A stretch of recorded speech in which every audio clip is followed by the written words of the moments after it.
Chapter 51, Little Dorrit. Many years ago, when people could be put in prison for debt, a poor gentleman, who was unfortunate enough to lose all his money, was brought to the Marshalsea prison, which was the prison where debtors were kept. As there seemed no prospect of being able to pay his debts, his wife and their 2 little children came to live there with him. The elder child was a boy of 3, the younger a little girl of 2 years old, and not long afterwards, another little girl was born. The 3 children played in the courtyard, and on the whole were happy, for they were too young to remember a happier state of things. But the youngest child, who had never been outside the prison walls, was a thoughtful little creature, and wondered what the outside world could be like. Her great friend, the turnkey, who was also her godfather, became very fond of her, and as soon as she could walk and talk, he brought a little armchair and stood it by his fire at the lodge, and coaxed her with cheap toys to come and sit with him. In return, the child loved him dearly, and would often bring her doll to dress and undress as she sat in the little armchair. She was still a very tiny creature when she began to understand that everyone did not live locked up inside high walls with spikes at the top, and though she and the rest of the family might pass through the door that the great key opened, her father could not, and she would look at him with a wondering pity in her tender little heart. One day she was sitting in the lodge gazing wistfully up at the sky through the barred window. The turnkey, after watching her some time, said, "Thinking of the fields, ain't you?" "Where are they?" she asked. "Why, they're over there, my dear," said the turnkey, waving his key vaguely, "just about there." "Does anybody open them and shut them? Are they locked?" "Well," said the turnkey, not knowing what to say, "not in general." "Are they pretty, Bob?" She called him Bob because he wished it. "Lovely, full of flowers. There's buttercups, and there's daisies, and there's—" here he hesitated, not knowing the names of many flowers, "there's dandelions, and all manner of games." "Is it very pleasant to be there, Bob?" "Prime," said the turnkey. "Was father ever there?" "Hem," coughed the turnkey. "Oh yes, he was there sometimes." "Is he sorry not to be there now?" "And not particular," said the turnkey. "Nor any of the people?" she asked, glancing at the listless crowd within. "Oh, are you quite sure and certain, Bob?" At this point, Bob gave in and changed the subject to candy. But after this chat, the turnkey and little Amy would go out on his free Sunday afternoons to some meadows or green lanes, and she would pick grass and flowers to bring home, while he smoked his pipe. And then they would go to some tea gardens for shrimps and tea and other delicacies, and would come back hand in hand, unless she was very tired and had fallen asleep on his shoulder. When Amy was only 8 years old, her mother died, and the poor father was more helpless and broken down than ever.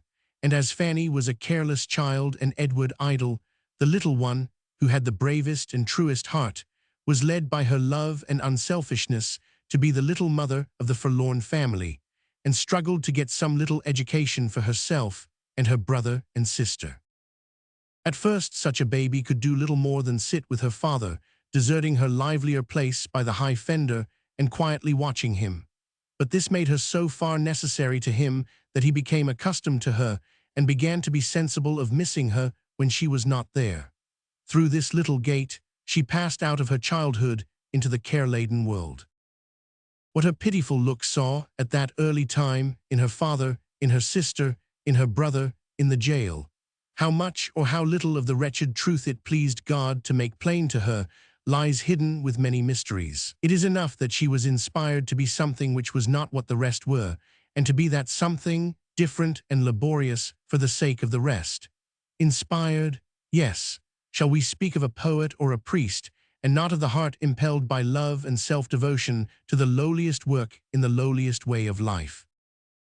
The family stayed so long in the prison that the old man came to be known as the father of the Marshalsea, and little Amy, who had never known any other home, as the child of the Marshalsea.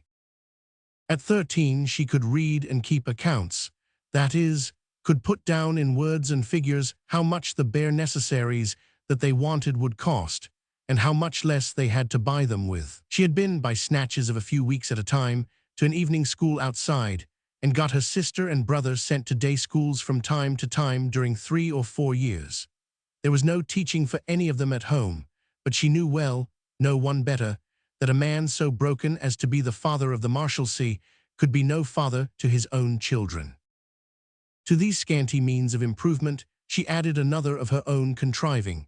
Once among the crowd of prisoners, there appeared a dancing master.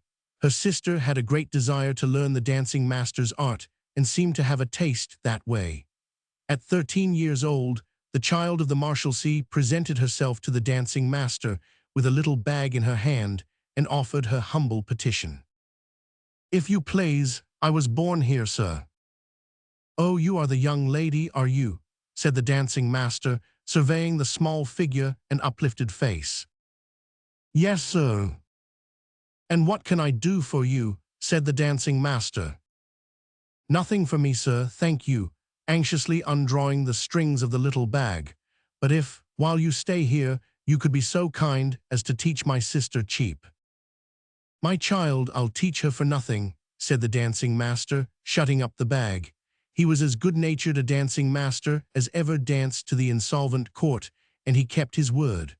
The sister was so apt a pupil, and the dancing master had such abundant time to give her, that wonderful progress was made. Indeed, the dancing master was so proud of it, and so wishful to show it before he left, to a few select friends among the collegians, the debtors in the prison were called collegians, that at 6 o'clock on a certain fine morning an exhibition was held in the yard, the college rooms being of too small size for the purpose, in which so much ground was covered, and the steps were so well executed, that the dancing master, having to play his fiddle besides, was thoroughly tired out.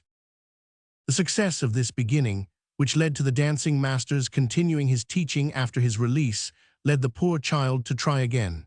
She watched and waited months for a seamstress. In the fullness of time, a milliner came in, sent there like all the rest for a debt which she could not pay, and to her she went to ask a favor for herself. "I beg your pardon, ma'am," she said, looking timidly round the door of the milliner, whom she found in tears and in bed, "but I was born here." Everybody seemed to hear of her as soon as they arrived, for the milliner sat up in bed, drying her eyes, and said, just as the dancing master had said, "Oh, you are the child, are you?" "Yes, ma'am." "I am sorry I haven't got anything for you," said the milliner, shaking her head. "It's not that, ma'am. If you please, I want to learn needlework." "Why should you do that?" returned the milliner. "With me before you, it has not done me much good." "Nothing, whatever it is, seems to have done anybody much good who comes here," she returned in her simple way, "but I want to learn just the same." "I am afraid you are so weak, you see," the milliner objected. "I don't think I am weak, ma'am." "And you are so very, very little, you see," the milliner objected.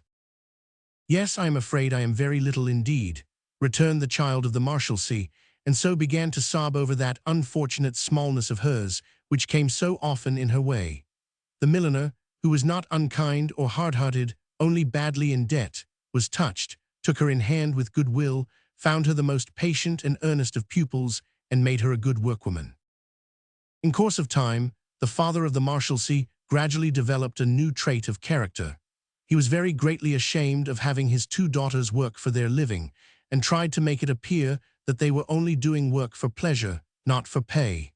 But at the same time, he would take money from anyone who would give it to him, without any sense of shame. With the same hand that had pocketed a fellow prisoner's half-crown half an hour ago, he would wipe away the tears that streamed over his cheeks if anything was spoken of his daughters earning their bread.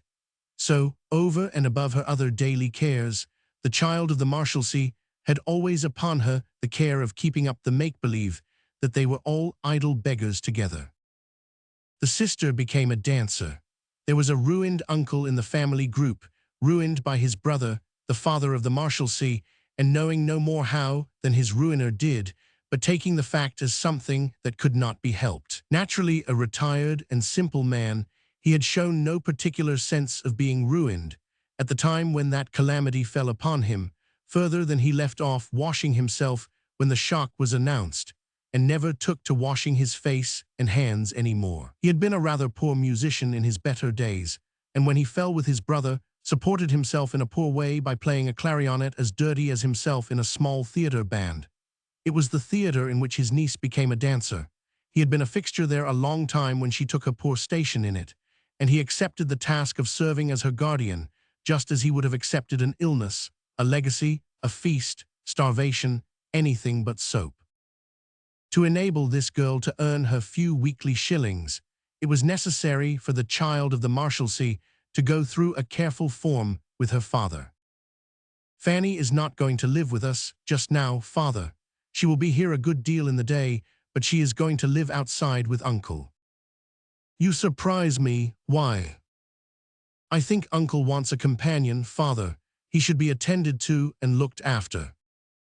"A companion? He passes much of his time here, and you attend and look after him, Amy, a great deal more than ever your sister will. You all go out so much, you all go out so much." This was to keep up the form and pretense of his having no idea that Amy herself went out by the day to work. "But we are always very glad to come home, father, now are we not? And as to Fanny, perhaps besides keeping Uncle company and taking care of him, it may be as well for her not quite to live here always. She was not born here as I was, you know, father." "Well, Amy, well, I don't quite follow you, but it's natural, I suppose, that Fanny should prefer to be outside, and even that you often should too. So you and Fanny and your uncle, my dear, shall have your own way. Good, good, I'll not meddle, don't mind me." To get her brother out of the prison, out of the low work of running errands for the prisoners outside, and out of the bad company into which he had fallen, was her hardest task. At 18 years of age, her brother Edward would have dragged on from hand to mouth, from hour to hour, from penny to penny, until 80. Nobody got into the prison from whom he gained anything useful or good, and she could find no patron for him but her old friend and godfather, the turnkey. "Dear Bob," said she, "what is to become of poor Tip?" His name was Edward, and Ted had been changed into Tip within the walls. The turnkey had strong opinions of his own as to what would become of poor Tip, and had even gone so far with the view of preventing their fulfillment as to talk to Tip in urging him to run away and serve his country as a soldier. But Tip had thanked him and said he didn't seem to care for his country. "Well, my dear," said the turnkey, "something ought to be done with him. Suppose I try and get him into the law." "That would be so good of you, Bob." The turnkey now began to speak to the lawyers as they passed in and out of the prison. He spoke so perseveringly that a stool and 12 shillings a week were at last found for Tip in the office of a lawyer at Clifford's Inn, in the Palace Court. Tip idled in Clifford's Inn for 6 months, and at the end of that term sauntered back one evening with his hands in his pockets, and remarked to his sister that he was not going back again. "Not going back again," said the poor little anxious child of the Marshalsea, always calculating and planning for Tip, in the front rank of her charges. "I am so tired of it," said Tip, "that I have cut it." Tip tired of everything, with intervals of Marshalsea lounging and errand running. His small second mother, aided by her trusty friend, got him into a warehouse, into a market garden, into the hop trade, into the law again, into an auctioneer's, into a brewery, into a stockbroker's, into the law again, into a coach office, into a wagon office, into the law again, into a general dealer's, into a distillery, into the law again, into a wool house, into a dry goods house, into the fish market, into the foreign fruit trade, and into the docks. But whatever Tip went into he came out of tired, announcing that he had cut it. Wherever he went, this useless Tip appeared to take the prison walls with him, and to set them up in such trade or calling, and to prowl about within their narrow limits in the old slipshod, purposeless, down-at-heel way, until the real immovable Marshalsea walls asserted their power over him and brought him back. Nevertheless, the brave little creature did so fix her heart on her brother's rescue that, while he was wringing out these doleful changes, she pinched and scraped enough together to ship him for Canada. When he was tired of nothing to do, and disposed in its turn to cut even that, he graciously consented to go to Canada, and there was grief in her bosom over parting with him, and joy in the hope of his being put in a straight course at last. "God bless you, dear Tip. Don't be too proud to come and see us when you have made your fortune." "All right," said Tip and went. But not all the way to Canada, in fact, not further than Liverpool.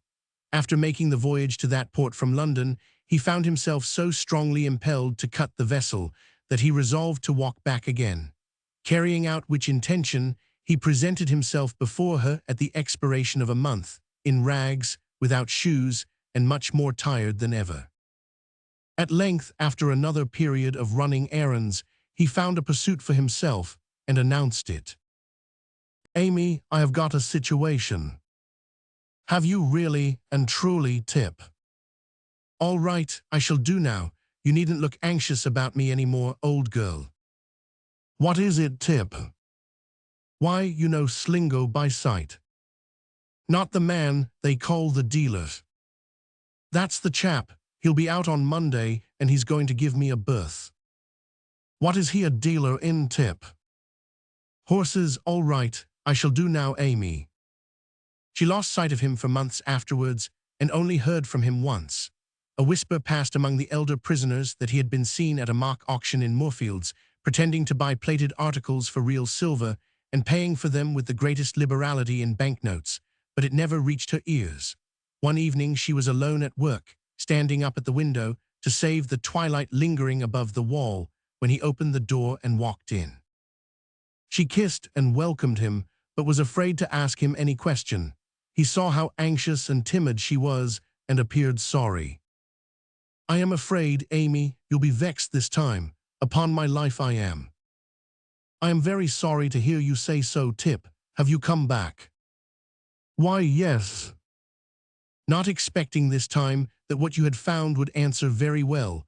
I am less surprised and sorry than I might have been, Tip." "Ah, but that's not the worst of it." "Not the worst of it." "Don't look so startled. No, Amy, not the worst of it. I have come back, you see, but don't look so startled. I have come back in what I may call a new way. I am off the volunteer list altogether. I am in now as one of the regulars. I'm here in prison for debt, like everybody else." "Oh, don't say that you are a prisoner, Tip. Don't. "Well, I don't want to say it," he returned in unwilling tone, "but if you can't understand me without my saying it, what am I to do? I am in for £40 odd." For the first time in all those years, she sunk under her cares. She cried, with her clasped hands lifted above her head, that it would kill their father if he ever knew it, and fell down at Tip's worthless feet. It was easier for Tip to bring her to her senses than for her to bring him to understand that the father of the Marshalsea would be beside himself if he knew the truth. Tip thought that there was nothing strange in being there a prisoner, but he agreed that his father should not be told about it. There were plenty of reasons that could be given for his return. It was accounted for to the father in the usual way, and the collegians, with a better understanding of the kind fraud than Tip, stood by it faithfully. This was the life, and this the history, of the child of the Marshalsea at 22. With a still abiding interest in the one miserable yard and block of houses as her birthplace and home, she passed to and fro in it, shrinking now, with a womanly consciousness that she was pointed out to everyone. Since she had begun to work beyond the walls, she had found it necessary to hide where she lived, and to come and go secretly as she could, between the free city and the iron gates, outside of which she had never slept in her life. Her original timidity had grown with this concealment, and her light step and her little figure shunned the thronged streets while they passed along them. Worldly wise in hard and poor necessities, she was innocent in all things else. Innocent in the mist through which she saw her father and the prison and the dark living river that flowed through it and flowed on. Mr. Clennam followed her home. Mr. Clennam followed her home. This was the life, and this the history, of Little Dorrit, until the son of a lady, Mrs. Clennam, to whose house Amy went to do needlework, became interested in the pale, patient little creature. He followed her to her home one day, and when he found that it was the debtors' prison, he walked in. Learning her sad history from her father, Arthur Clennam resolved to do his best to try to get him released and to help them all. One day when he was walking home with Amy to try to find out the names of some of the people her father owed money to, a voice was heard calling, little mother," and a strange figure came bouncing up to them and fell down, scattering her basketful of potatoes on the ground. "Oh, Maggie," said Amy, "what a clumsy child you are." She was about 28, with large bones, large features, large hands and feet, large eyes, and no hair. Amy told Mr. Clennam that Maggie was the granddaughter of her old nurse, who had been dead a long time, and that her grandmother had been very unkind to her and beat her. When Maggie was 10 years old, she had a fever, and she has never grown older since. 10 years old, said Maggie, but what a nice hospital, so comfortable, wasn't it? Such a heavenly place, such beds there is there, such lemonades, such oranges, such delicious broth and wine, such chicken. Oh, ain't it a delightful place to stop at? Poor Maggie thought that a hospital was the nicest place in all the world, because she had never seen another home as good. For years and years, she looked back to the hospital as a sort of heaven on earth. Then when she came out, her grandmother did not know what to do with her and was very unkind. But after some time, Maggie tried to improve and was very attentive and industrious, and now she can earn her own living entirely, sir. Amy did not say who had taken pains to teach and encourage the poor half-witted creature, but Mr. Clennam guessed from the name Little Mother and the fondness of the poor creature for Amy. One cold, wet evening, Amy and Maggie went to Mr. Clennam's house to thank him for having freed Edward from the prison, and on coming out found it was too late to get home, as the gate was locked. They tried to get in at Maggie's lodgings, but though they knocked twice, the people were asleep. As Amy did not wish to disturb them, they wandered about all night, sometimes sitting at the gate of the prison, Maggie shivering and whimpering. "It will soon be over, dear," said patient Amy. "Oh, it's all very well for you, mother," said Maggie, "but I'm a poor thing, only 10 years old." Thanks to Mr. Clennam, a great change took place in the fortunes of the family, and not long after this wretched night, it was discovered that Mr. Dorrit was owner of a large property, and they became very rich. But Little Dorrit never forgot, as, sad to say, the rest of the family did, the friends who had been kind to them in their poverty. And when, in his turn, Mr. Clennam became a prisoner in the Marshalsea, Little Dorrit came to comfort and console him, and after many changes of fortune, she became his wife, and they lived happy ever after.